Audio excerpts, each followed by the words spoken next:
नमस्कार, प्रणाम। शिक्षा के दीवाने के नए एपिसोड में आप सभी का बहुत बहुत स्वागत है। साथियों, आज हमारे साथ एक ऐसे गेस्ट हैं, एक ऐसे डायनामिक पर्सन हैं जिनकी इंतजार मुझे काफी दिनों से था, आज समय मिला हुआ है। तो आइए मिलकर स्वागत करते हैं ग्रामोदय लघु माध्यमिक विद्यालय के प्रिंसिपल मिस्टर प्रेम सर मौजूद हैं। बहुत बहुत स्वागत है सर, बहुत बहुत स्वागत है सर आपका। बिल्कुल बिल्कुल, थैंक यू सर। आपसे कुछ बातचीत करेंगे। बिल्कुल बिल्कुल सर। और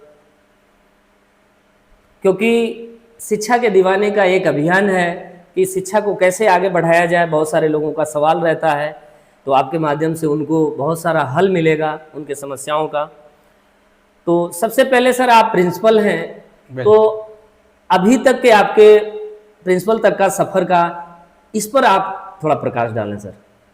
मैं सन 2011 में जब मैं अपना स्टडी कंप्लीट करके वापस लौटा जी, तो उस दौरान एक हमारे गंगापुर में एक जेएस एकेडमी स्टार्टिंग हुई थी, इसकी ओपनिंग हुई थी। अभी ओपनिंग क्या, उसकी अभी शुरुआत होने वाली ही थी जी, उस दौरान कुछ लोग गए हमारे पास और उन लोगों ने कहा कि सर आप आइए और विद्यालय का दायित्व तो संभालिए। जी, थोड़ा बहुत नॉलेज भी था और इस वजह से लोगों ने मुझे पसंद किया जी, और उसी दौरान जी, यानी उसी समय से हमको प्रिंसिपल का दायित्व दिया गया जी, और धीरे धीरे सारी चीज़ों को हमने मेंटेन किया और लगातार मैंने 2 वर्षों तक वहाँ पर काम किया। अच्छा, 2 वर्ष तक काम करने के बाद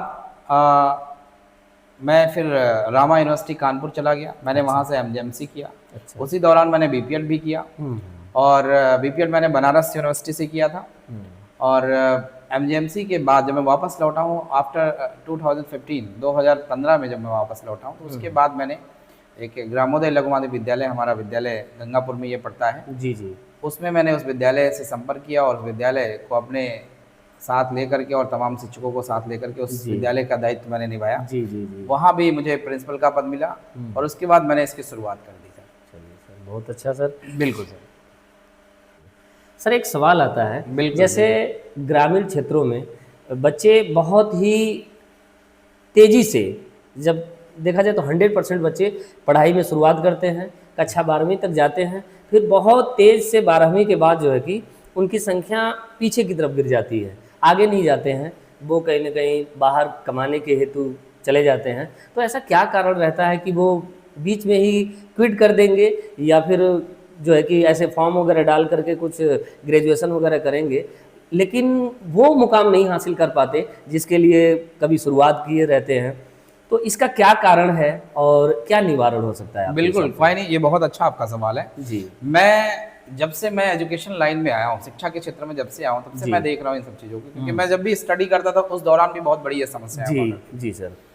मैं बता दूं आपसे, समस्या ये होती है कि आप तो हाई स्कूल यहाँ बच्चे कर लेते हैं, उस दौरान बच्चों को ये नहीं पता होता है मुझे आर्ट साइड पढ़ना है या साइंस साइड पढ़ना है। आफ्टर देन वो हाई स्कूल कंप्लीट किया, आफ्टर देन उन्होंने इंटर किया। जी, इंटर करने के बाद वो डिसाइड नहीं कर पाते कि मुझे क्या करना चाहिए। इसके जी। पीछे रीज़न ये होता है क्योंकि हम लोग विलेज एरिया से हैं जी, और जो यहाँ का जो कल्चर है, जो यहाँ की संस्कृति है, जो यहाँ की व्यवस्थाएं हैं, क्योंकि लोगों को पता नहीं कि हमें कौन कौन से कोर्स करने चाहिए। इसके लिए बहुत सारे डायरेक्शंस होते हैं, इसके लिए तमाम प्रकार के नॉलेज लोगों के पास नहीं होता है, जिसकी वजह से विवश हो जाते हैं लोग। और बच्चों में क्या है, वो मोटिवेशन नहीं मिल पाता है क्योंकि उनको वो रास्ता नहीं पता होता है कि हमें किस तरीके से वो चीज़ें करनी चाहिए। सबसे पहली चीज़ मैं आपको बता दूं, क्योंकि उनका एम निर्धारित नहीं होता है, पहली बार वो उनका गोल निर्धारित ना होने के कारण जी। जिस वजह से वो भटक जाते हैं। रीज़न एक तो हमारे यहाँ समस्या ये होती है, लोग गरीबी का सामना करते हैं। जी, जी, घर में ज़रूरत होती है पैसे की, भाई वो हाई स्कूल जैसे और इंटर जैसे तैसे उन्होंने किया, जी, और उसके बाद सबसे बड़ी ज़रूरी बात होती है जी। कि इंटर के बाद उनको पैसे की ज़रूरत पड़ती जी। है। तो गांव के लोग क्या करेंगे, क्योंकि उनको पीछे बताने वाला कोई नहीं है बताने कि वाला। हमें कौन सा कोर्स करना चाहिए, कौन सा आसान कोर्स है जो कम पैसे में हो सकता है। जी, जी। लोग सपने देखते हैं डॉक्टर का, लोग सपने देखते हैं इंजीनियर का, जी। लोग सपने बड़े बड़े सपने देखना शुरू करते हैं। जी, जी। लेकिन उसके पीछे ये नहीं पता है कि हमें किस तरीके की बेसिक मेहनत करनी चाहिए, जो प्राइमरी नॉलेज होती है, जो जूनियर की नॉलेज होती जी। है, और यहाँ तक कि हाई स्कूल और इंटर की जो नॉलेज होती है वो बहुत वीक होती है पहले से ही। तो वो डिमोटिवेट ऑलरेडी पहले से रहते हैं। जी, जी, तो इस वजह से एक तो ये डिसाइड नहीं कर पाते हैं, और दूसरा ये गरीबी। बिल्कुल। और अच्छे मोटिवेशनल अगर लोग मिल जाए या कोई राह दिखाने वाला उन्हें मिल गाइड जाए, करने वाले। गाइडलाइन अगर उन्हें अच्छी मिल जाए, तो हो सकता है वो कुछ अच्छा कर जाए। तो सबसे बड़ी कमी सर यही रही है। बिल्कुल सर, बिल्कुल। बिल्कुल। जैसे आपके ही इस जवाब में थोड़ा सा ऐड करना चाहते हैं बिल्कुल। कि जैसे अभी देखा जाए तो जो है कि स्कॉलरशिप की भी व्यवस्था है। बिल्कुल बिल्कुल अभी जो है कि कम पैसों में लाइब्रेरियां चल रही हैं। जैसे इशू आ जाता है कि पैसे नहीं है घर में, तो कोई किसी के गाइडर के निगरानी में नहीं है ना, इसलिए वो जान नहीं पाते हैं। उन्हें पता ही नहीं होता है। इसी के लिए मैं आपको एक चीज बता दूं, मैंने जी, जी। गाइडलाइंस जारी की है। अच्छा। हम अपने स्तर से जी। हाई स्कूल के बाद बच्चों को क्या करना है, अच्छा। इंटर के बाद बच्चों को क्या करना है, ये जी, सारी जी। डिटेल्स मैं आपको बता दूंगा। जी, मेरे जी। पास इसका पूरा प्रोजेक्ट रखा हुआ है। अच्छा। कौन सी चीज आप करेंगे, कितने पैसे में करेंगे, वो सारा डिटेल हम आपको जी, दें। जी। मैं नीचे से लगा करके, एक प्यून से लगा करके, आप डॉक्टर इंजीनियर से लगा के, आपको कौन सा चीज करना जी। चाहिए, उसका मैंने पूरा प्रोजेक्ट बना रखा क्या है। बात क्योंकि मैं चाहता हूं कि अपने यहाँ के क्षेत्र के बच्चे कुछ अच्छा करें, भविष्य में कुछ बेहतर बनने का प्रयास करें। उसके लिए मेरी पूरी गाइडलाइन है हमारे पास। जी, जी, जी। और आप मिलिएगा जैसा अभी आफ्टर इंटरव्यू के बाद जब आप मुझसे जी, जी। मिलेंगे तो मैं आपको सारे डिटेल्स क्या बात। तो इससे क्या होता है कि बच्चे को एक आगे का गोल सेट करने में बड़ा आसानी हो जाता है। बिल्कुल सर, बिल्कुल, ये बहुत बड़ी क्या विडंबना बात है। बिल्कुल। और इस तरह से आप जैसे अगर जो है कि गाइडर मिलते हैं और आपके जो है कि छत्र छाया में जो भी रहेगा तो उनको वो प्लानिंग मिल जाएगी। Of course sir, of course. एक सवाल और आता है कि जैसे गार्जियन होते हैं, जो भी अभिभावक हैं या माता पिता हैं, बच्चों को शिक्षा संबंधी तो जो वस्तुएं हैं, ड्रेस है और भी जो भी स्टेशनरी है, दे करके कहते हैं कि हमने तो दे दिया, अब हमारा बच्चा पढ़ रहा है। तो एक पिता को यह सब कुछ देने के बाद, बच्चे को ड्रेस दे दिया, स्टेशनरी दे दिए, सब कुछ देने के बाद और क्या जिम्मेदारी उनकी बनती है जो जिससे जो है कि बच्चे की शैक्षिक व्यवस्था डेवलप हो सके, बहुत बेहतर हो सके। देखिए, फर्स्ट थिंग ये मैं आपको बता दूं, यस। ये एक छोटी बीमारी नहीं है, ये एक बहुत बड़ी डिजीज कह जी, सकते हैं जी, आपको। जी। रीजन ये होता है, पेरेंट्स क्या करता है, बच्चे को स्कूल में दाखिला दिलाता है। जी। दाखिला दिलाने के बाद उसकी books, dress, whatever they want to need, वो सारा चीज प्रोवाइड कराता है। जी, ठीक जी, है। जी। प्रोवाइड कराने के बाद वो भूल जाता है कि हमारा बच्चा कहीं पढ़ भी रहा है। हाँ। रीजन ये होता है कि आजकल के इस भागम भाग भरी जिंदगी में उन्हें ये नहीं पता है कि हमारे बच्चे भी हैं, मैंने अपने बच्चे का दाखिला करवाया जी। है और उसके साथ क्या हो रहा है, क्या उसकी पढ़ाई अच्छी चल रही है, नहीं चल रही है, लेकिन उसे बिल्कुल भी इन सब बातों का ख्याल नहीं रहता। रीजन ये होता है क्योंकि वो व्यस्त है। व्यस्त का मतलब ये भी नहीं हो गया कि आप अपने बच्चे को, अपने भविष्य को भूल जाएं, वो आपका भविष्य है, आप कैसे भूल सकते हैं, लेकिन ये लापरवाही कही जाएगी, ये गार्जियन की लापरवाही कही जाएगी। भाई उसका दायित्व बनता है कि हमारा बच्चा कहाँ उठता है, कहाँ बैठता है, किस संगत में रहता है, उसे सोचना चाहिए। उसको ये भी देखना चाहिए स्कूल में क्या पढ़ाया जाता है। भाई वो 8 पढ़ता है तो बच्चा स्कूल में क्या पढ़ता है, क्या नहीं पढ़ता है, इन सब बातों पे उसे अमल करना चाहिए। लेकिन गार्जियन ये बात नहीं समझ पाते हैं, तो जिसकी वजह, जिसका खामियाजा उन्हें भुगतना पड़ता है, अपनी असल जिंदगी में भुगतना पड़ता है।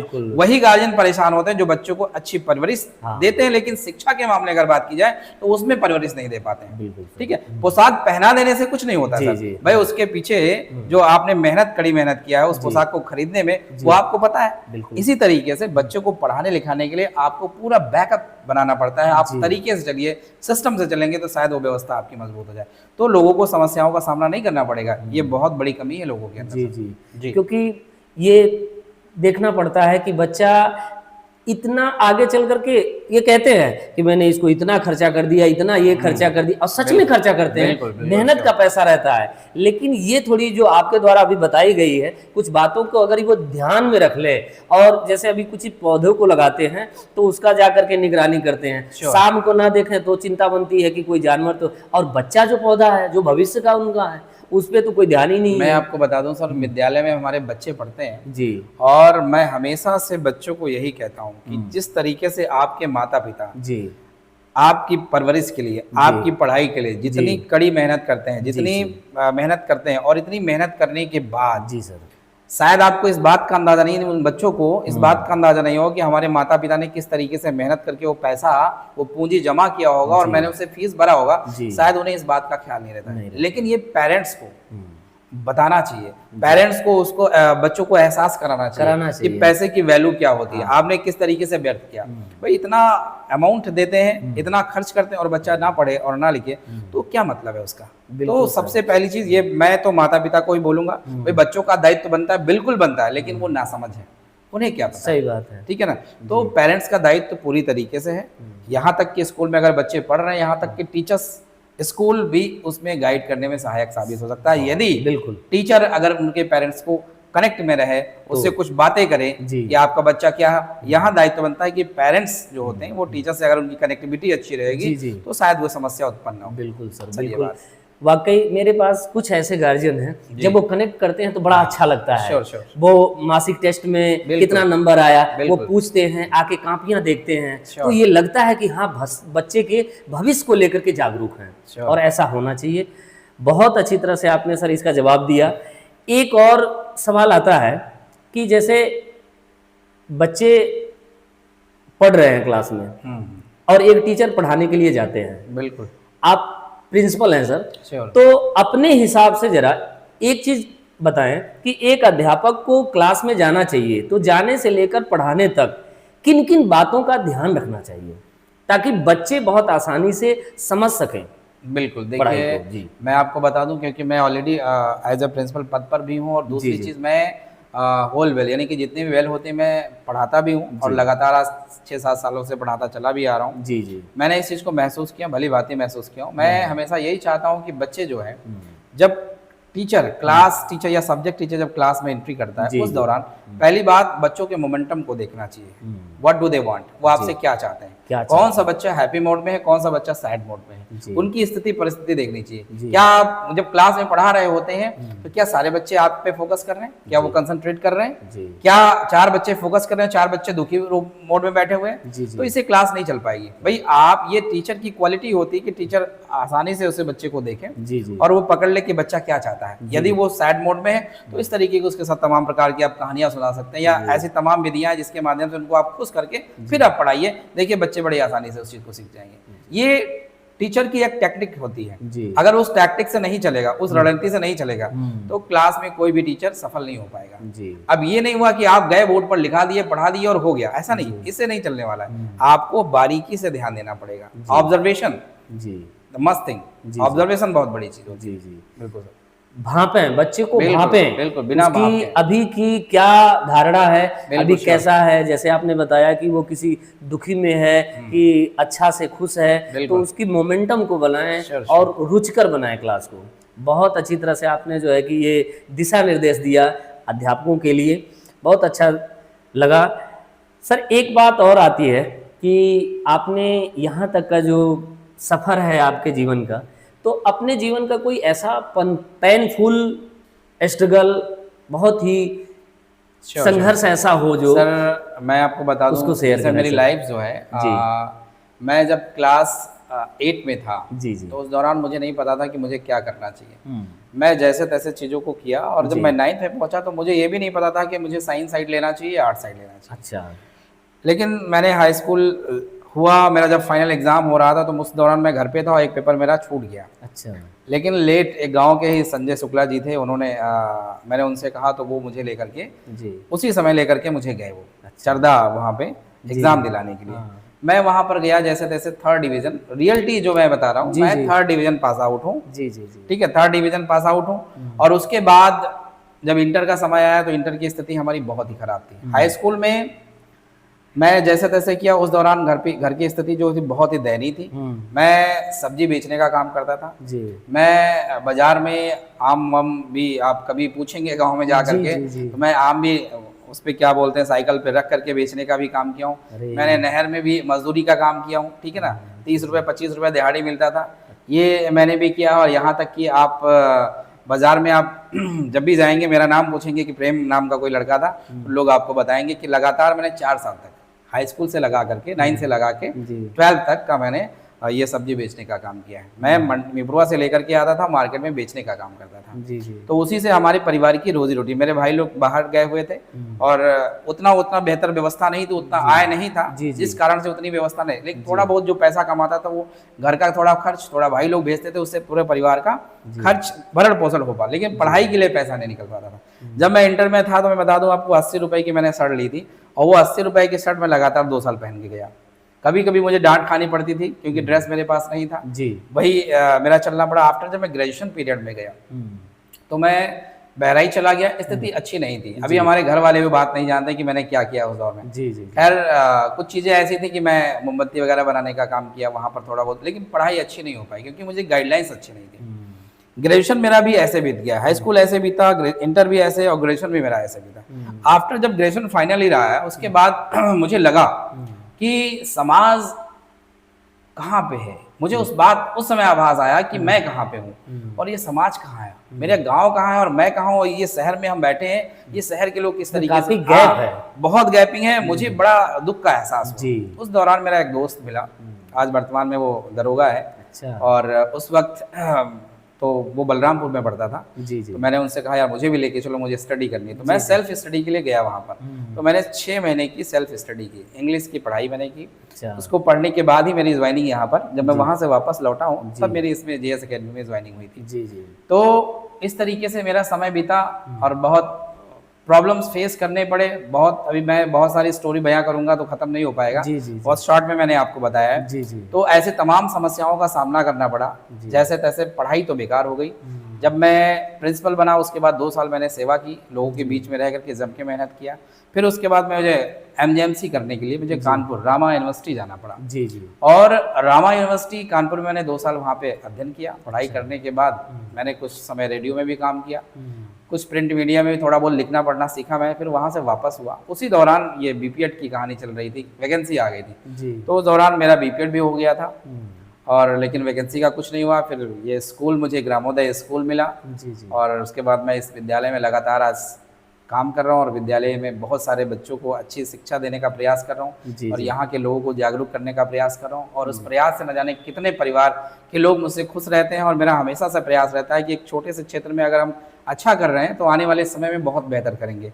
मेरा सीधा मकसद रहा है कि जो चीज़ें मुझे नहीं मिली है वो मैं बच्चों को देने की कोशिश करता हूँ कि वो इन सब चीज़ से वंचित ना रहे, वो तमाम समस्याओं को जो सामना किया उससे वो वंचित ना रहे। क्योंकि मैंने महसूस किया है चीज़ों को कि उन्हें बेसिक चीज़ ज़रूरत क्या है। हमारी ज़रूरतें क्या, सबसे बड़ी चीज़ बच्चों की प्राइमरी क्लासेस खराब होती थी, बच्चों की जूनियर की क्लासेस खराब होती थी, 6, 7, 8 ऐसे निकल जाता था। लोगों को ये नहीं पता होता था कि फर्स्ट सेकंड कितना इंपॉर्टेंट है, लोगों को ये नहीं पता है थर्ड फोर्थ फिफ्थ कितना इंपॉर्टेंट है, 6, 7, 8 कितना इंपॉर्टेंट, 9, 10, 11, 12 कितना इंपॉर्टेंट, वो उसका महत्व नहीं देते थे, जिसकी वजह से उनको खामियाजा भुगतना पड़ा। और वही जिस बच्चे इस चीज को समझते थे वो अच्छा करते थे। तो ये भी कारण रहा है। तो मैंने ये तमाम चीजें देखी, बहुत सारा देखने के बाद ये आप लोग के आशीर्वाद से जो कुछ है, ये थोड़ी बहुत मेहनत किया था उसका नतीजा आप देख रहे हैं। बिल्कुल सर। बिल्कुल सर। साथियों, सर की कहानी जो ये पेनफुल संघर्ष है, कहने के लिए तो सर एक ऐसे कुछ समय में ही कह दिए हैं, लेकिन जिस प्रोसेस को सर ने बताया है कि जैसे वो आम को बेचना, नहर पे भी काम करना और भी बहुत सारे काम आप सुने होंगे, उसको दोहराने का कोई मतलब नहीं है। लेकिन साथियों, अगर वहाँ से उठ करके पढ़ाई का भी सर ने कितनी बिल्कुल पारदर्शी तरीके से सब कुछ बताया, लेकिन इससे सीख क्या हम लोग ले सकते हैं कि वहाँ से उठ करके अगर आप एक प्रिंसिपल हो सकते हैं, तो साथियों आप स्टूडेंट हैं तो आप भी कुछ कर सकते हैं, अगर आप युवा हैं तो बहुत कुछ कर सकते हैं। आइए कुछ और बातचीत करते हैं। सर एक बात और जानना चाहेंगे हम लोग कि जैसे अभी सोशल का भी आप काम करते हैं, समाज के लिए भी काम करते हैं, एक वक्ता भी हैं बहुत अच्छे, तो इन सब पीछे क्या उद्देश्य है आपका? जी बिल्कुल बिल्कुल सर। देखिए, मैंने आपसे पहले ही बताया कि मैंने जो झेला है वो मैं दूसरे को झेलने नहीं दे सकता। हाँ, सच है। मैंने जो देखा है उस आने वाले समय में किसी को देखने नहीं दे सकता। रीजन क्या है? लोग फायदा उठाते हैं। आज के जमाने में कोई किसी का नहीं है, कोई किसी के लिए करने वाला नहीं है। जब तक आप दूसरे के लिए नहीं करेंगे तब तक आप कुछ जिंदगी में कर नहीं पाएंगे। सक्सेस वही होता है जो दूसरे के लिए करता है। मेरा ये मानना है, मेरा ये धारणा है। मैं आपको बता दूं कि मैं राजनीतिक क्षेत्र में आने का प्रयास कर रहा हूँ। जी जी। और राजनीति का मेरा उद्देश्य एक ही है। मैं पिछले 25 सालों से थोड़ा बहुत जो नॉलेज है मैं महसूस करता हूँ। मैं छोटा था लेकिन तब से महसूस कर रहा हूँ। जी जी। तो मेरा मानना ये है कि राजनीति भी एक पारदर्शिता तरीके से अगर की जाए, लोगों के लिए काम किया जाए, उनकी जरूरतों को पूरा किया जाए, तो शायद लोग गांव के परेशान हो। मैं आपको एक छोटा सा मिसाल देता हूँ। एक गांव का व्यक्ति अगर उसे परिवार रजिस्टर की नकल निकलवाना हो, तो वो बेचारा एक दिहाड़ी मजदूरी, एक दिन की अपनी दिहाड़ी नुकसान करता है। उसके बाद वो ब्लॉक जाता है। ब्लॉक जब जाता है तो वहां पता चलता है कि वहां पर सेक्रेटरी नहीं है। जब सेक्रेटरी नहीं है तो बेचारा वो वापस घर आता है। उसकी एक दिन की दिहाड़ी बर्बाद होती है। उसके बाद वो फिर पता चलता है कि सेक्रेटरी मिलेगा। जब वो वहां पहुंचता है तो उससे कहा जाता है कि आप पैसे दीजिए। ठीक है, बल्कि इसका कोई चार्ज नहीं होता है, उसका दायित्व है कि उसको निःशुल्क उपलब्ध कराए। जी जी ठीक है, वो उससे पैसा लेता है और कोई ना कोई कमी बता देता है तो कहता है 200 रुपए मुझे नहीं, 400 दोगे तो ये सही करके हम आपको देंगे। 2 दिन की उसकी दिहाड़ी नुकसान, कभी कभी 2 दिन के बजाय 3-3 दिन चक्कर लगाने पड़ते हैं। जी। तो ये समस्या यहाँ तक कि नहीं, आप लेखपाल के पास जाइए, कभी गांव में जब आप घूमेंगे, मैंने महसूस किया, मैंने देखा एक एक गांव के लोग के पास किसी की वसीयत की प्रॉब्लम है, किसी की खतौनी में प्रॉब्लम है, किसी में नाम में समस्या है, न जाने कितनी समस्याओं से लोग जूझ रहे हैं। बिल्कुल। मैं जब देखता हूँ तो मुझे दर्द होता है। क्यों दर्द होता है? क्योंकि वो गरीब है, मुझे महसूस नहीं, क्योंकि वो असल में रीजन था ये था कि उन्होंने पढ़ाई नहीं की और बेहतर नॉलेज ना होने के कारण वो आज मजदूरी कर रहे हैं और उनके साथ बहुत जाया होता है। ये देख करके मुझे दर्द होता है और मैं सोचता हूं कि यदि कोई ग्राम सभा बेहतर बनाने के लिए अगर एक अच्छा नेता अगर तैयार हो जाए तो शायद गांव में किसी प्रकार की कोई समस्या उत्पन्न नहीं होगी। गांव में एक अच्छा हॉस्पिटल हो सकता है, गांव में अच्छे स्कूल हो सकते हैं, गांव में अच्छी सड़कें हो सकती हैं, सड़कों के किनारे किनारे सुंदर सुंदर पेड़ वृक्ष लग सकते हैं, गांव आपका बहुत सुंदर लगेगा। है वो व्यवस्थाएं जो चाहिए, भाई गवर्नमेंट तो आपको सारी चीज दे रही है, कोई आप अपने घर से तो देते नहीं। प्रधान क्या कहते हैं? कहते हैं भैया ये तो मैंने दिया। अरे क्या दिए हो भाई? वो तो गवर्नमेंट की स्कीम है जो आपने उसको दिया है? वो ताना बाना कसते हैं। भाई वोट देने के लिए उस वक्त आदमी वोट दे देता है, लेकिन बाद में उसे झेलना पड़ता है। तो मेरा मानना सर यही है कि मैं वो एक लड़ाई लड़ने जा रहा हूँ उन गरीबों के लिए, उन बेरोजगारों के लिए जो उन तमाम समस्याओं से जूझ रहे हैं। मैं उनके हक की लड़ाई, भाई शासन प्रशासन की हिम्मत कैसे कि आपके घर में जाए और आपको उठा के लेके चला जाए। भाई आप गांव के प्रधान है, सपोज है आप गांव के प्रधान है और बिना परमिशन के कोई समस्या आई, भाई आप प्रधान से संपर्क, गांव का मुखिया है, पहला व्यक्ति है गांव का, भाई आपका कर्तव्य बनता है ना शासन प्रशासन की आपसे संपर्क करे, आप बिना पूछे उसे उठा ले रहे हो, ये गलत बात है ना। तो ये तमाम एक समस्या नहीं, अनगिनत समस्याएं हैं, मैं आपको गिना नहीं सकता हूं। मैं उनकी लड़ाई लड़ने के लिए मैं राजनीति में कदम रख रहा हूं। मैं चाहता हूं कि भविष्य में ऐसे लोग जिन समस्याओं से जूझ रहे हैं उन समस्याओं से उनको छुटकारा दिलाने के लिए और एक अच्छा काम करने के लिए, एक समाज का एक अच्छा नेतृत्व करने के लिए मैं ये आना चाहता हूं, ताकि हमारे गांव के लोग, हमारे क्षेत्र लोग वो तमाम प्रकार की सुविधाएं उनको मिल सके जो हम अपने मेहनत से, अपने प्रयास से उनको दे सकें। बिल्कुल सर, जैसे इसमें थोड़ा सा ऐड करें कि गांव के ही इन्हीं लोगों के द्वारा ही चुना जाते हैं, चाहे वो प्रधान हो, चाहे वो किसी भी पद के प्रत्याशी हो, यही लोग चुनते हैं और बाद में इनको ही पीड़ित किया जाता है और इस तरह से तमाम तरीके से बिल्कुल। और इस तरह से आपके अगर जो मुहिम है, जो आपने जो है कि ये मिशन बनाया है, अगर इस तरह से आप अगर काम करते हैं तो लोगों को लाभ में मिलेगा। सर मेरी मुहिम स्पेशली किसी स्पेशल ऐसा नहीं है कि कोई गरीब व्यक्ति है सर, भाई जो अंडरस्टूड नहीं है जी, चाहे वो किसी भी वर्ग का हो, चाहे वो मौर्य समाज से हो, चाहे वो निषाद समाज से हो, चाहे अनुसूचित समाज से हो, चाहे वो किसी भी धर्म समुदाय, चाहे वो मुस्लिम समाज से हो, किसी भी धर्म का व्यक्ति, अगर किसी को तकलीफ है तो उसके लिए मैं खड़ा हूँ। अगर गांव में किसी को कोई दिक्कत होती है उसके लिए मैं खड़ा हूँ। अगर कोई बच्चा के पास फीस नहीं है, आज विद्यालय में कम से कम 60 से 70 बच्चे निःशुल्क शिक्षा देने का काम करते हैं। जिन बच्चों के पास पैसा नहीं है, भैया आइए, कोई बात नहीं, आपका स्वागत है, बट आप बच्चे को रेगुलर करिएगा। आपका बच्चा अगर रेगुलर रहेगा तो मैं अपने बच्चे को अपने विद्यालय में बिल्कुल एडमिशन करूंगा, नो डाउट। बिल्कुल। अभी जैसे सुनने में भी एक चीज आया है कि आप यादव समाज में भी जैसे वो एक जयंती नहीं मनाते थे लोग, आपने जागरूक करने का भी एक जो है कि मिशन बनाया। मैं बता दूं इसके विषय में आपको, पेरियार ललई सिंह यादव जी जो अभी यादव समाज के बहुत बड़े एक कह लीजिए कि वो नेतृत्व करने वाले व्यक्ति समाज का, और उन्होंने अपने देश के लिए बहुत सारा काम किया, ना जाने कितने उनको पुरस्कार से नवाजा गया, कम से कम 15 से पुरस्कार से ज्यादा नवाजा गया और राष्ट्रीय पुरस्कार से नवाजा गया है। ऐसे व्यक्ति को याद करना जरूरी है भाई, उनकी कहानी, उनके इतिहास अगर हम नहीं जाएंगे तो अपने बच्चों को हम क्या बताएंगे? किसी भी समाज का, हम अगर मौर्य समाज की बात करें तो हमने सम्राट अशोक की कहानी उन्हें बतानी पड़ेगी, हमें चंद्रगुप्त मौर्य की कहानी बतानी पड़ेगी। यदि हमें निषाद समाज की बात करनी हो तो हमें वीरांगना फूलन देवी जी की बात करनी पड़ेगी, हमें एकलव्य की बात करनी पड़ेगी। यदि हमें अनुसूचित समाज की बात करनी हो तो हमें डॉक्टर अम्बेडकर की बात करनी पड़ेगी। तो हमें ये नहीं, हमारा मकसद है तमाम वर्ग के लोग रहते हैं और सब में एक से एक प्रबुद्ध लोग, एक से बुद्धिमान हैं लोग, बिल्कुल। तो हम सबकी पूजा करें, जिन लोगों ने किया है बिल्कुल पूजा करें और उनसे सीखें। बिल्कुल। उस समय वो लोग जब इतनी तकनीकी व्यवस्था नहीं थी फिर भी समाज को कैसे आगे लेके चलते थे, तो आज हम लोग तो उनको, लेकिन बहुत सारे ऐसे भी लोग हैं जो उनको भूलने का भी काम कर रहे हैं। तो आप इस बीच में एक बहुत ही अच्छा कार्य करने का काम कर रहे हैं सर, बहुत अच्छा लगा कहते हैं रगों में तेरे सफलता पाने का जुनून देखा है, कुछ कर गुजरने वाला